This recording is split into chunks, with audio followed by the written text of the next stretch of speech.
Bonjour et bienvenue sur une nouvelle vidéo sur Zelda Breath of the Wild. Cette fois-ci la vidéo sera un peu plus longue, un peu plus sérieuse parce que j'ai quand même beaucoup à dire. Dans ce jeu, si vous voulez avoir de bons équipements, il va falloir passer par une phase de farming. Passer du temps sur le terrain à chercher des insectes, des fruits, des petits animaux, etc. etc. Attention, je ne vais pas donner les meilleures méthodes, mais simplement celles que j'utilise moi-même. Il y en a forcément des plus optimisées que vous pouvez trouver ailleurs sur YouTube.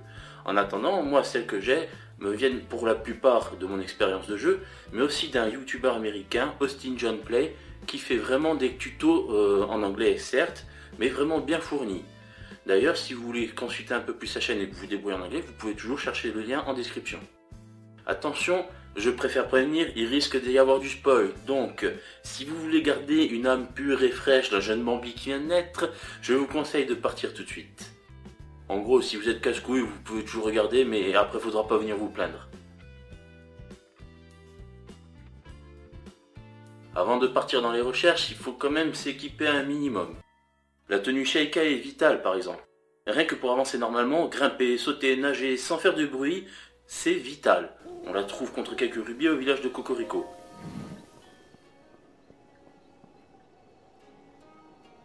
La tenue d'escalade vous sera aussi utile, mais il vous faudra la mériter car la tenue complète est en récompense de 3 sanctuaires. Prenez un max de photos, ça fera rentrer des données dans l'encyclopédie qui vous permettra de les lancer à la détection par le détecteur Sheikah.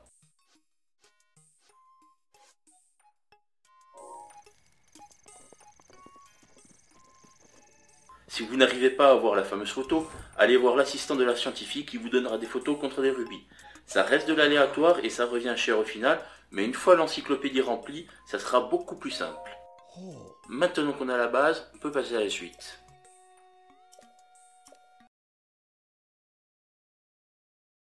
Rien de plus simple, il suffit de mettre la tenue Sheikah et d'appuyer sur A pour tout rafler au passage.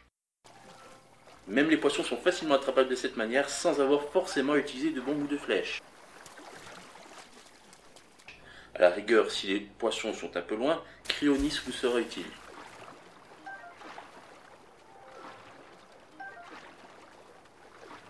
Par contre, ne vous fiez pas trop à l'encyclopédie.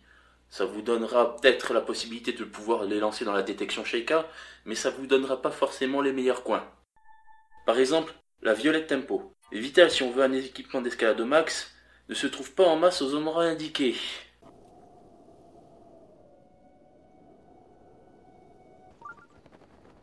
Mais à cet endroit, elle pousse par paquet de 5 sur certains arbres.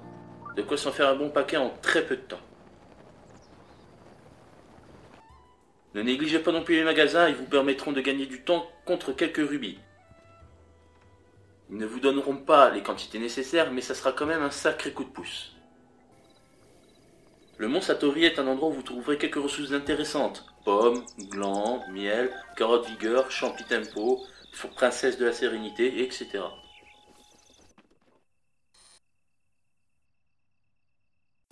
Pour les lieux que j'aime bien visiter, vous pouvez aller dans la forêt de Cocorico la nuit, les éléments silencieux et les lucioles s'illuminent la nuit. Les princesses sérénité se trouvent facilement autour des fontaines de grandes fées, au mont Satori et à côté de l'arbre Mojo. Les papillons et les arignifuges se trouvent uniquement au volcan, ou contre quelques rubis chez Terry, le marchand ambulant.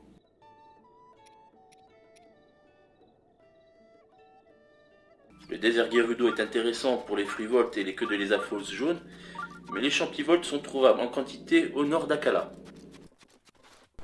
J'enregistre ça en post-prod car j'ai oublié d'en parler pendant le tournage. Si vous cherchez des truites silencio, vous pouvez les trouver facilement autour du bois perdu dans le lac en restant sur la bordure extérieure. En plus d'être une bonne source de rubis à la revente, les pierres brutes sont utiles pour monter beaucoup d'équipements au niveau max. On peut en trouver en éclatant les gisements, mais rien n'est plus intéressant que de chasser les monstres d'argent. Linel, les alphos, moblins, bocoblins, tous au bout d'un moment auront au moins un monstre d'argent dans chaque camp lorsque vous commencerez à avoir de bons équipements. Mais le truc, c'est que ces monstres apparaissent même au début sur le plateau du prélude, et quand ils meurent, ils donnent des pierres brutes. Environ 2 ou 3 par monstre. Ils sont plus puissants, ont plus de points de vie, mais si vous retournez sur les terres du début, ils auront des mauvaises armes et donc seront plus faciles à abattre. Si la chasse aux monstres d'argent n'est pas vraiment votre truc, vous pouvez toujours aller sur le volcan, il y a quand même énormément de gisements précieux. En ce qui concerne les gemmes Nox, il y en a partout dans le jeu. Il y a des gisements intéressants sur la montagne de l'Anel, dans le domaine Zora et au volcan. Les dragons apparaissent généralement la nuit à certains endroits clés. Il vous faudra un bon arc et surtout des tenues de protection au niveau 2. L'antiflamme, la tenue isolante et la tenue anti-froid.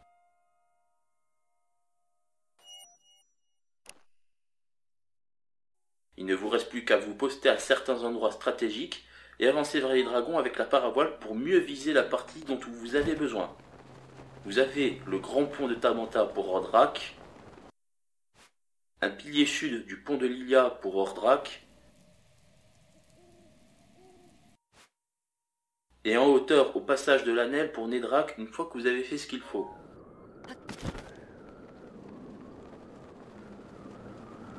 Attention, quand vous touchez les dragons une fois, le loot va tomber au sol aléatoirement. Pensez à bien le suivre du regard pour y aller le plus vite possible et le rattraper. Il m'est souvent arrivé de le perdre comme ça.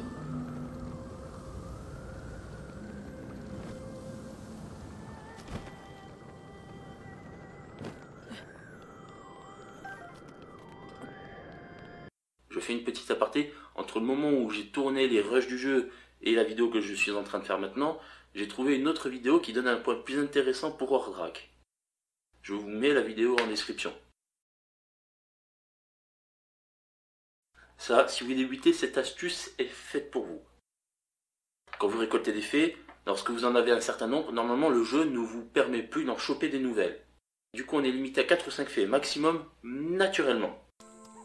L'astuce pour en avoir un peu plus, jusqu'à 11 si vous savez le gérer, c'est d'aller à côté d'une fontaine de grandes fées, de tenir les fées comme si on se préparait à les cuisiner, et comme par magie, de nouvelles fées apparaissent.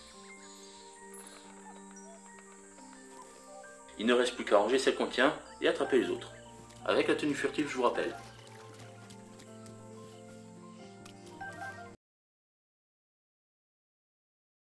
C'est assez simple au final. Il faut aller en haut des monts Géminées, faire un feu et attendre jusqu'au matin, et refaire un feu et attendre jusqu'au soir. Sans bouger la caméra, vous verrez l'étoile tomber.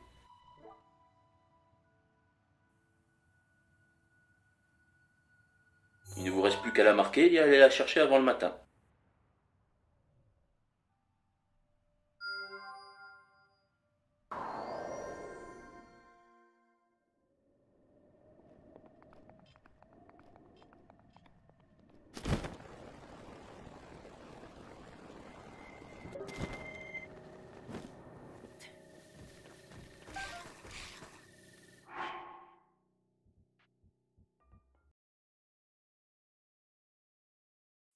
Si vous n'avez plus d'armes en stock, sachez qu'il y a moyen d'en ramasser un peu partout, notamment dans les relais.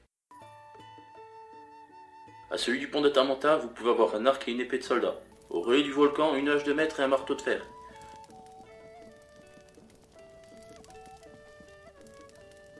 Vous trouverez pas mal d'armes au domaine Zora, derrière le sanctuaire, au pont nord-ouest, cachées sous l'eau.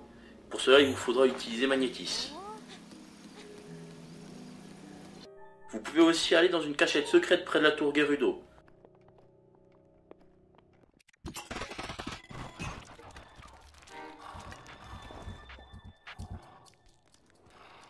A partir de là, il ne vous reste plus qu'à chasser le inox.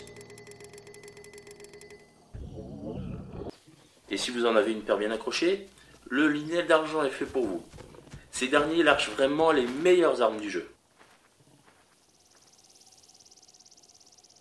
Il y a un endroit qui est aussi intéressant, c'est le Colisée.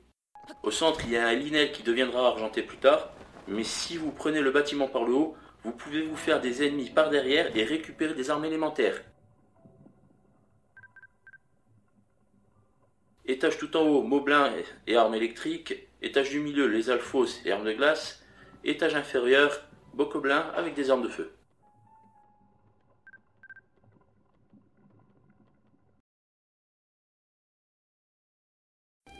Pour certains vêtements, il vous faudra de la gelée chuchu colorée. Mais il faut savoir un truc, on peut prendre la gelée chuchu simple et la transformer. En la jetant dans le feu ou en utilisant une arme ou une flèche de feu, on peut la transformer en gelée rouge.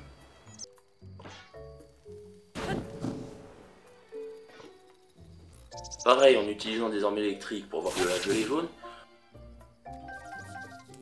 Ou des armes de glace avec de la gelée blanche. Par contre faites attention parce que vous risquez d'en perdre un petit peu au passage.